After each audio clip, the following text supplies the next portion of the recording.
La mauvaise tête. À cette époque-là, il arrivait souvent, quand nous n'avions plus de plage dans le cimetière, il nous relevait les vieilles tombes, dont plus personne s'occupait. Puis les restes des autres étaient regroupés dans un trou que nous avions creusé au fond du cimetière, grillé une touffe de noisetiers, en attendant de les foutre dans la fosse commune. Personne n'aurait osé se promener la nuit en près du trou. As-tu connu tes Hyacinthe, fait Pancrace, le pécalouette, que tu es un monsieur sorcier? Non, j'en pas connu, mon grand-père m'en a parlé. Mais ça date de vieux, quand que le pécalouette est mort, il était au Covamé. Pité, Philémon, pité, Hippolyte, ajoute Pancrace. Comment tu veux que nous le connaissions, lance Hippolyte? Déjà donne, il est mort, d'après ce qu'on m'a dit, en 1903. Alors, mais pour qui que tu nous demandes ça?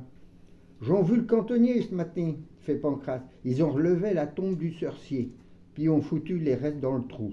À part la tête, d'après ce qu'on m'a dit, il restait pas grand-chose. Et comme chaque au café, les quatre acolytes, oui, je voulais trouver un autre mot que ça, mais bon, entre les parties de domino, discutaient et étaient des gars d'une vingtaine d'années, des broyeux comme personne. Mais dans le temps, Philémon, fort en jappe, l'était au copu que les autres. Il voulait toujours écraser son monde. Soit là, la lune faisait des siennes avec les nuages. Nos gobiers avaient mis Philémon au défi d'aller trancher la tête du pécalouette puis de la ramener dans une poupe. Le moment arrivé, Hyacinthe lance à Philémon. Ça va être bientôt l'heure si tu veux gagner ton pari. Crées-tu que j'en pu, dit Philémon. Ça te veille que vous ne me connaissez pas. Vous pouvez préparer la tourneille. Je peux trancher une poupe chemin, puis je vous ramène le crâne. Il finit son verre, il se lève, puis il s'enfonce dans la nuit. Au cri d'une chouette, elle vous fait torner les sons. Il est un petit peu trop fort en gueule, dit Pancrace. Il commence à nous éluger, à broyer comme ça. Mais bougez pas, les gars. Je vais lui donner un leçon.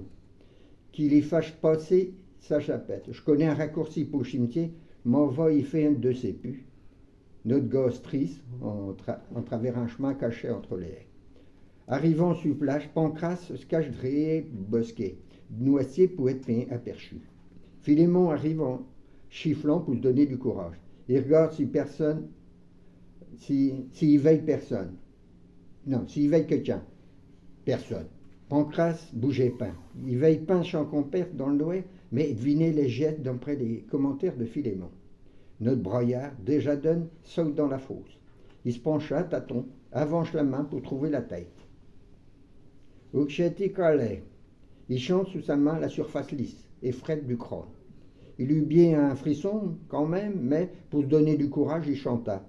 Je te tiens par la berbichette, mon bonhomme. À ce moment-là, se fit entendre une voix qui semblait monter du fin fond des enfers. Prends-en une autre si tu veux, mais surtout prends pas la mienne. Notre fouereux, dont la sueur lui coulait sur le front, poussa un hurlement de pu. Il s'en sauva en gueulant, les cheveux dréchaient sur la tête. Pancrace se redressa à son tour, puis il retourna rejoindre à table les deux autres compères. Philémon entra, chuchotant en près, la tête décomposée. « Tu qui t'arrives, mon gars, fait Hippolyte, t'as vu un fantôme? Il y en a un, il n'arrivait plus à dégoiser. Il y en a un qui m'a parlé. Un qui t'a parlé? Tu te fous de nous, les squelettes, ça parle pas. Je vous dis qu'il y en a un qui m'a parlé. Bon, admettons, il t'a parlé, puis qui t'a dit? J'allons prendre la tête? J'ai entendu une voix de l'au-delà qui m'a dit comme ça, prends-en une autre si tu veux, mais surtout prends pas la mienne. Puis c'est tout, rétorquent les compères en riochant. Ça vous suffit, pain? J'entends que sa voix résonner dans ma tête. Sa voix venait d'ailleurs, j'en suis sûr. Tiens, les squelettes parlent, cette année, dit Hyacinthe. Riez, vous auriez été moins fiers si vous ayez été à ma place. Ne te fâche pas, Philémon. Puis le sac d'os, il voulait pas que tu prennes sa tête, alors t'en as pris un autre. Un autre? J'aurais voulu vous y veiller. Pendant que vous étiez bien au chaud, j'étais en prise avec les revenants. Oui, je veille bien que vous voulez pas me créer. Nous créons ce que nous veillons. La tête que tu devais aller trancher est bien là. T'as perdu ton pari et la tête payé la tourneille. Mais ça y faisait à peau, payer sa tourneille. En piéchetant l'histoire fit le tour de la commune. En près, il était bien rare au hasard d'une rencontre qu'un berdoyeux lui demande « Tu l'as, nuit, à crâne ?» Ou alors un autre « Veilles-tu, faut pas crâner comme ça. » Vous avez trouvé bien, là,